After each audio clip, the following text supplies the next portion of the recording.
আমি ডক্টর কুণাল সাহা আপনাকে দিয়ে শুরু করতে চাই। ডক্টর কুণাল সাহা, আমরা প্রত্যেকেই মোটামুটি জানি যে ডক্টর কুণাল সাহা ভার্সেস যে চিকিৎসকদের মামলাটি হয়েছিল, অনুরাধা সাহা আপনার স্ত্রীকে আপনাকে হারাতে হয় একজন চিকিৎসক। সেই চিকিৎসকের হেভিলি স্টেরয়েড দেওয়া, অ্যাডমিনিস্ট্রার করার একটি অভিযোগ আপনি তুলেছিলেন এবং তারপর দীর্ঘদিন মামলাটা হয় এবং সেই মামলাটা শুধু যুগান্তকারী নয়, অনেকগুলো দরজা খুলে দিয়েছিল, চিকিৎসা ব্যবস্থার অনেকগুলো প্রশ্ন তুলে দিয়েছিল। যদি আবার একবার বলেন যে আজকের এই রায়টা গোটা দেশে একটা আতঙ্কের সৃষ্টি করেছে চিকিৎসকদের মধ্যে এবং অনেকে খুশি হচ্ছেন যে এই 5 বছর জেল ডাক্তাররাও কেন যাবেন না, এক্ষেত্রে আপনার কি বক্তব্য? হ্যাঁ, নমস্কার। আমি বলি, একটা ছোট্ট কারেকশন করি। আমি এই মুহূর্তে কলকাতায় এসেছি, আমি আমেরিকায় থাকি বিগত প্রায় 35 বছর। মিস করলাম তবে আমি স্টুডিওতে আসার থেকে, বলুন। না, আমি মেবি আগে থেকে হলে আমি যাব। বলি, আমি অনুরাধার, আমার wife Anuradha was killed by wrong medicine by a doctor, তার নাম ডক্টর সুকুমার মুখার্জি, এবং তিনি এখনো এই সরকারের সঙ্গে যুক্ত আছেন, বর্ষিয়ান ডাক্তার।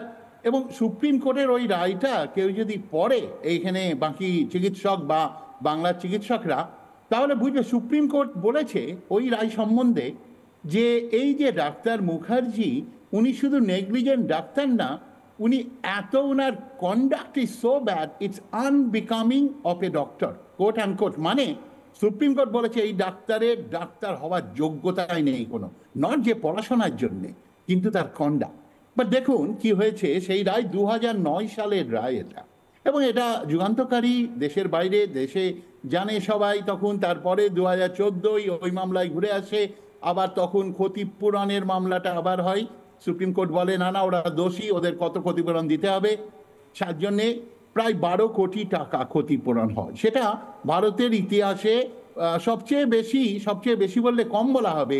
তারপরেও কিন্তু সাধারণ ক্ষেত্রে কনজিউমার কোর্টে এখনো যে বিচার হচ্ছে, তাতে প্রথম কথা 100-র মধ্যে 99-এর বেশি % ডিসমিস করছে।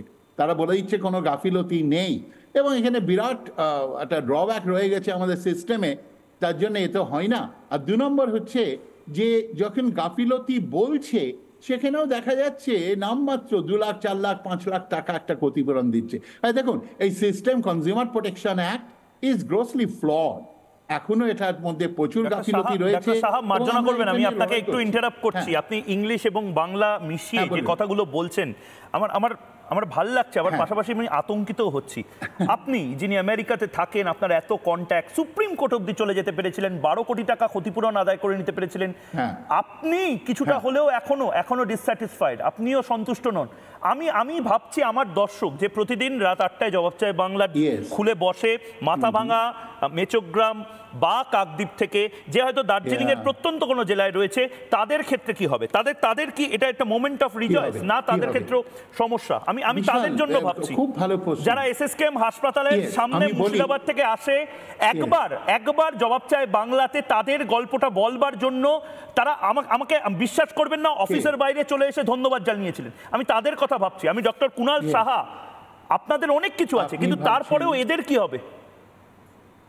না, একদম রাইট। আমি বলি, অনুরাধার কেস শেষ হয়ে গেছে 2009, তো আজকে 2024।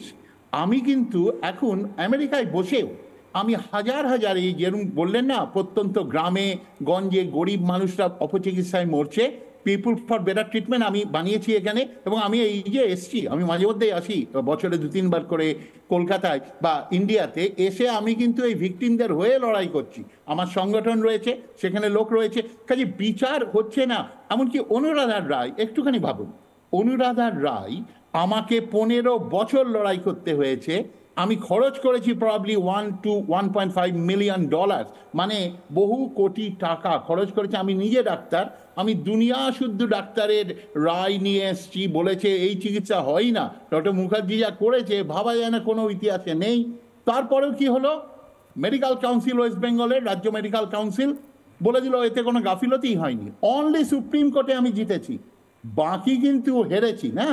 তাহলে দেখুন, যেটা সুপ্রিম কোর্ট বলছে এই ডাক্তার এমন বাজে, আনবিকামিং অফ এ ডাক্তার, তাকে ছেড়ে দেওয়া কি করে হচ্ছে এখানে, এবং এবং এই রায়ের পরেও তাকে এখনো কিন্তু উঁচু পদে এই টিএমসি গভর্নমেন্টে বসে আছেন, তিনি এখনো বিচার করছেন, তিনি কমিশনে বসে গাফিলতির চিকিৎসার বিচার করছে সুকুমার মুখার্জি।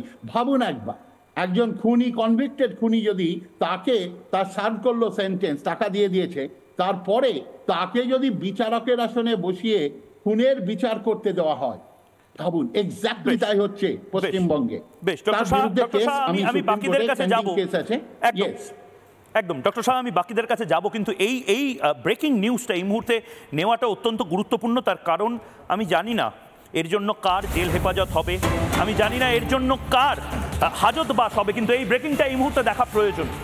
মেডিকেলে 18 জন রোগী যাদের চোখে ফের অস্ত্রোপচার হয়েছিল, আপনারা জানেন মেটিয়াবুরুজের যে আই হসপিটালে তাদের অপারেশন হয়েছিল এবং তারা অন্ধত্বের দিকে চলে যাচ্ছিল, সম্পূর্ণ দৃষ্টি শক্তি ফিরে পাওয়ার আশা ক্ষীণ, জানিয়ে দিল কলকাতা মেডিকেল কলেজের কর্তৃপক্ষ। রিজিওনাল ইনস্টিটিউট অফ অপথলমোলজির কর্তৃপক্ষ তারা জানিয়ে দিল তাদের আবার চোখে দেখা সম্ভাবনা প্রায় নেই। সোমবার সকালেই ছাড়া হয় 9 জন রোগীকে, তাদের প্রত্যেকের দৃষ্টি শক্তি ফিরে আসা কঠিন শুধু নয়, অসম্ভব প্রায় এই মুহূর্তে। কলকাতা মেডিকেলে ভর্তি হন যে 20 জন রোগী, ফ্লুইডের গাফিলতির জন্য অন্ধত্বের দিকে চলে গেলেন এই 18 জন রোগী, তার মধ্যে থেকে 9 জনের ইতিমধ্যে আবার নতুন করে অপারেশন হয়, তারা আর অন্ধত্ব থেকে আলোর দিকে আসার সম্ভাবনা নেই বললেই চলে। আমি একেবারে সম্পূর্ণ দৃষ্টিশক্তিহীন হয়ে যাওয়া কাকে বলে আমি ভাবতেও শিউরে উঠছে। আমি পূর্ণব্রত বাবুর কাছে যাই। পূর্ণব্রত বাবু, এর দায় কাকে নিতে হবে? মানে এরমভাবে তো মানে হয় না, কাউকে তো হয় স্বাস্থ্যমন্ত্রীকে জেলে যেতে হবে, চিকিৎসকদের জেলে যেতে হবে, যে ফ্লুইড কিনেছিল তাকে জেলে যেতে হবে। মানে আমি বলছি যে আমি যতই বলি না কেন, ইটস আ কমোডিটি। মানে বেসরকারি হাসপাতালগুলোতে পাই করে বুঝে নেয় একটা গ্লাভস থেকে একটা টিস্যু পেপারের দামও। তাহলে যদি গাফিলতি হয়, আমরা কনজিউমাররা কেন পাই করে বুঝে নেব না? আর ভারত সরকার তো সেই কাজটাই করছে। না, প্রথমত এই ডাক্তারের চিকিৎসায় গাফিলতি হয়েছিল, এই যারা অন্ধ হয়ে গেছেন তারা, এটা দুঃখজনক ঘটনা।